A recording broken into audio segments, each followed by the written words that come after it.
Hello guys, आज हामी बालथली village रिसोर्टमा छौँ र यहाँ आज हामी हेर्नुहोस् खतरा खतरा मान्छेहरूसित कहीँ कहाँ छौँ हामी भन्दा बालथली रिसोर्टमा ल हेर्नुहोस्।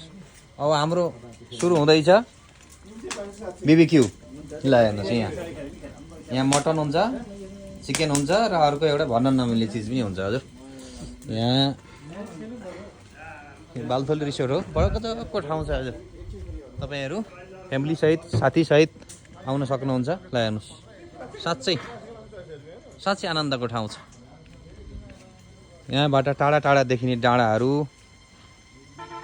यताबाट देखिने खोपासी,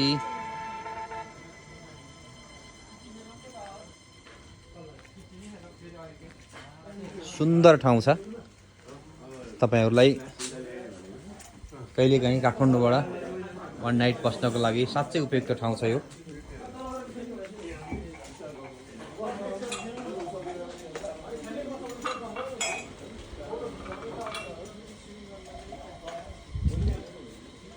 अनि अर्को चिज यहाँको सबभन्दा सुन्दर पक्ष के छ भने हस्पिटालिटी। यति आनन्दको यहाँको ओनरहरू हुनुहुन्छ, हामीसँगै बस्ने, कुरा गर्ने, मान्छे अनुसारका गफ गरिदिने त्यो टाइपको ओनरहरू पनि हुनुहुन्छ।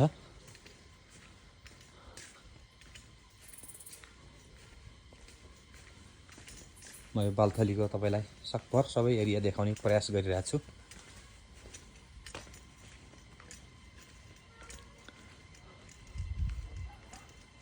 साँच्चै रमणीय ठाउँ छ।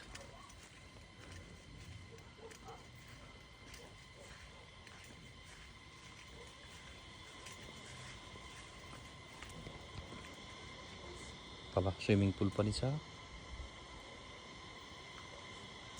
यहाँबाट देखिने डाँडाकाँडा, हरियाली, साँच्चै मनमोहक दृश्य छ।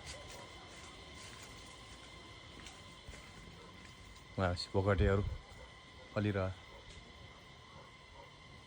छ।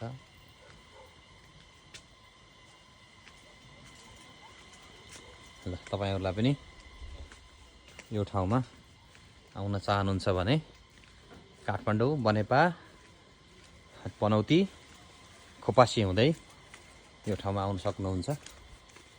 काठमाडौँबाट सम्भवतः 1.5 घन्टाको टाइममा यहाँ आउन सकिन्छ। यहाँ गाडी यहीँ आउँछ।